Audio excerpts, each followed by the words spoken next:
I think it's pretty safe to say that by far, one of the big exciting aspects of the new Star Wars The Rise of Skywalker teaser trailer number 2 is of course the use of Dark Rey in this story by director J.J. Abrams.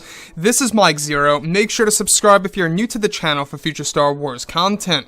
Now, what's really exciting about Episode 9 is that yes, we do know that today on Good Morning America, at, of course, 8:17 a.m. this morning, they dropped the new teaser trailer for The Rise of Skywalker, delivering tons of new reveals related to both Rey and Kylo Ren, as well as, of course, Dark Rey using her double-bladed lightsaber. And a lot of fans are just very curious as to what's really going on with Dark Rey. Is it a vision? Is it literally Rey turning to the dark side? Well, what's really intriguing about all of this is that JJ modeled Dark Rey's outfit to be very similar to Kylo's for an unexpected reason, for the fans that will complicate the relationship between both Rey and Kylo Ren.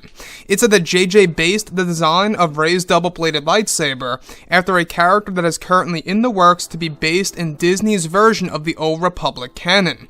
And lastly, her ring is said to be very important to the story and vital to Rey's character development. So what's really going on here with the ring? The fact that the ring is going to be very important to the story by director J.J. Abrams and of course the portrayal of Dark Rey in Episode 9 really does open up a lot of questions. Now, there's a lot of possibilities out there, obviously. This ring could very well hold the spirit of Sidious. He could be using that ring as a conduit, if you will. A lot of fans are wondering on whether or not it's related to Mustafar, just like Snoke's ring was.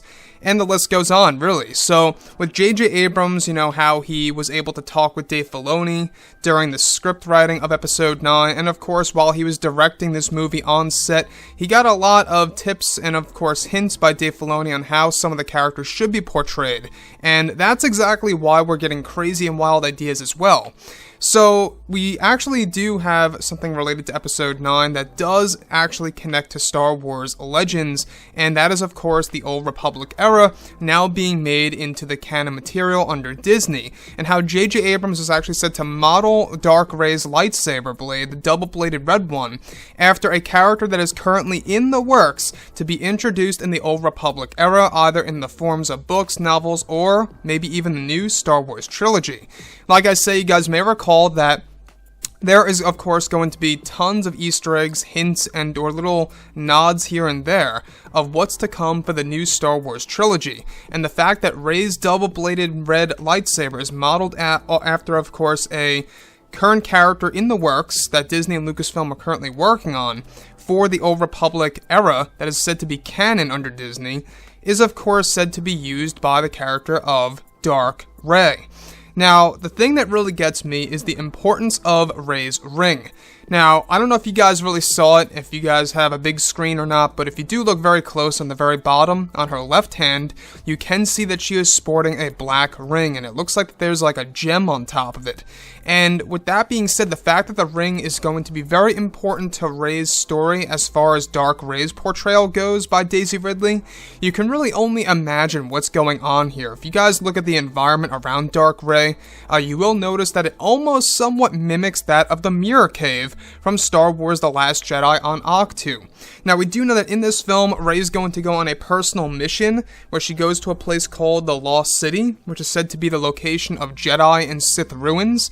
We talked about this for a very long time, about Rey having a dark side power that is dormant within her. You guys may recall that we talked about this, and it's a very interesting side of Episode 9, because the fact that she does indeed have this dark side power that is dormant within her, it was always, foreshadowed by Luke. It was already foreshadowed in The Last Jedi, where Luke says, you went straight to the dark. You didn't even try to stop yourself.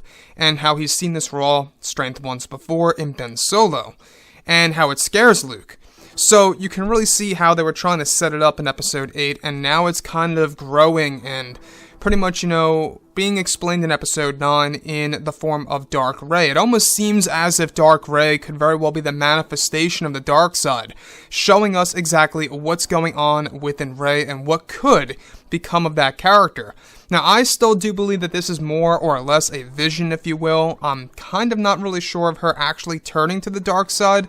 I know that's what we thought with The Last Jedi in the TV spots where she grabbed the crossguard saber in the throne room. So I would have to say a safe bet here here is that this is, of course, her actually just being in the form of a vision, and there's a great possibility that she's going to actually face the dark side version of herself. Kind of similar to what we saw, other light side characters going through in Star Wars Legends, where they were able to view their darker selves. And that's what I like about Episode 9. That is yet again another callback to the EU that J.J. Abrams is throwing into Episode 9 in order to fulfill the Skywalker saga and the sequel trilogy itself. So, with that being said, guys, drop a comment below. Let me know what you think about all of this in the comments. And if you guys did enjoy the content for today, do make sure to drop a thumbs up on this video to support the channel. I thank you all so very much for the kind support, and I'll catch you guys next time.